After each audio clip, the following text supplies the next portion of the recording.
जनार्दन पंतांच्या साधनेचं हे नेहमीचं स्थान.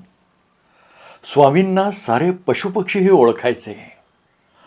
खार यायची, खांद्यावर चढून आपल्या फुलारल्या शेपटीनं स्वामींच्या गालावर गुदगुल्या करायची. चितळ सांबर त्यांच्या पाठीला पाठ घासायचे. मैना सळुंक्या कलकल करीत आपल्या इवल्या पायांवर त्यांच्यासमोर नृत्य करायच्या.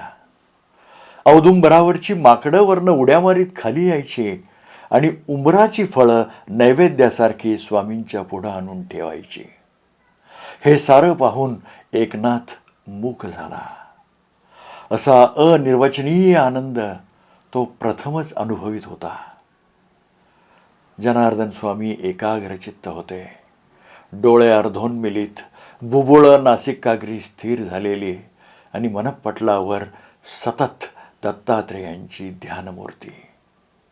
श्वासोच्छवासाची गती अतिशय मंद. पायाशी बसून एकनाथ सद्गुरूंच्या चिदानंद मूर्तीकडं टक लावून पाहत होता. अचानक स्वामींचे सारे अंग गदागदा हालू लागले. श्वासाची लय वाढली. ते डावी उजवीकडे एका लयीत डोलू लागले. खोल गाभाऱ्यात ध्वनी घुमावा त्याप्रमाणे मुखातून नामस्मरण बाहेर पडू लागलं.